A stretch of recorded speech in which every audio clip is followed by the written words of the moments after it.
தொடக்க நூல் அதிகாரம் 28.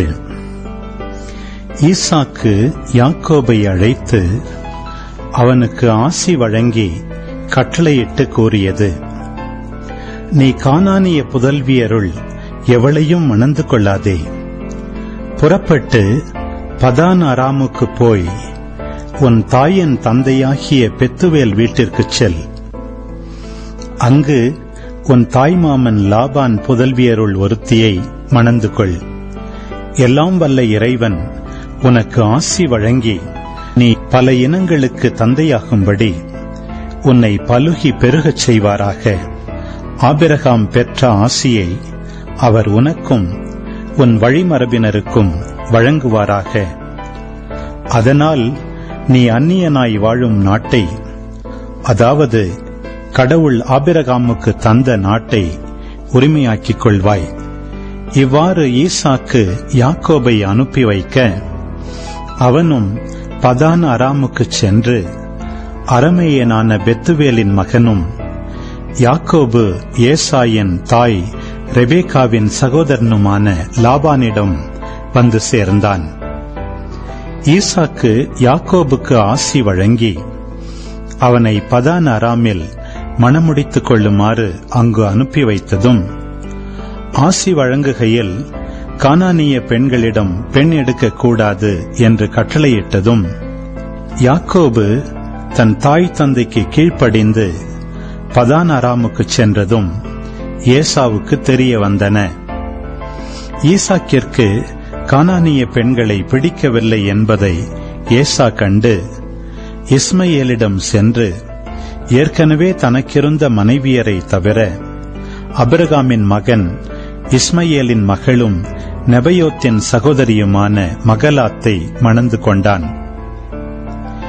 யாக்கோபு பெயர்சேபாவிலிருந்து புறப்பட்டு கரானை நோக்கிச் சென்றான். அவன் ஓரிடத்திற்கு வந்தபோது கதிரவன் மறைந்து விட்டான். எனவே அங்கே இரவை கழிப்பதற்காக அவ்விடத்தில் கிடந்த கற்களில் ஒன்றை எடுத்து தலைக்கு வைத்துக் கொண்டு அங்கேயே படுத்துறங்கினான். அப்போது அவன் கண்ட கனவு இதுவே: நிலத்தில் ஊன்றியிருந்த ஓர் ஏணியின் நுனி மேலே வானத்தை தொட்டுக் கொண்டிருந்தது. அதில் கடவுளின் தூதர் ஏறுவதும் இறங்குவதுமாயிருந்தனர். ஆண்டவர் அதற்கு மேல் நின்று கொண்டு, உன் மூதாதையராகிய ஆபிரகாம் ஈசாக்கின் கடவுளாகிய ஆண்டவர் நானே. நீ படுத்திருக்கும் இந்த நிலத்தை உனக்கும் உன் வழிமரபிற்கும் தந்தருள்வேன்.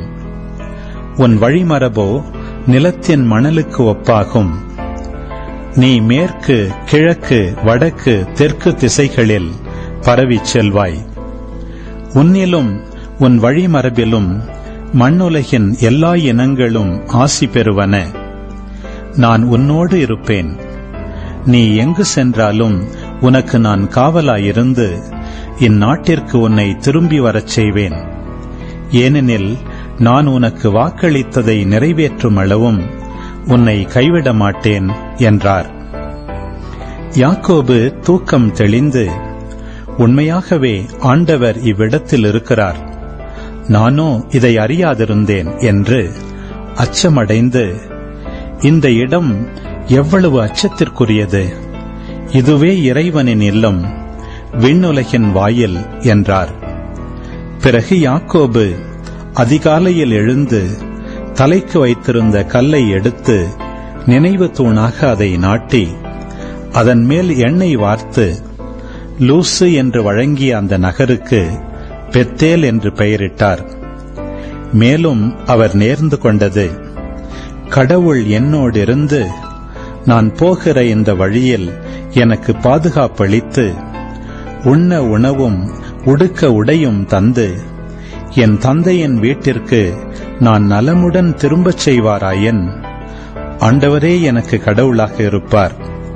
மேலும் நான் நினைவு தூணாக நாட்டிய இந்த கல்லே கடவுளின் இல்லமாகும். மேலும் நீர் எனக்கு தரும் யாவற்றிலும் 10 1 பங்கு உமக்கு செலுத்துவேன்.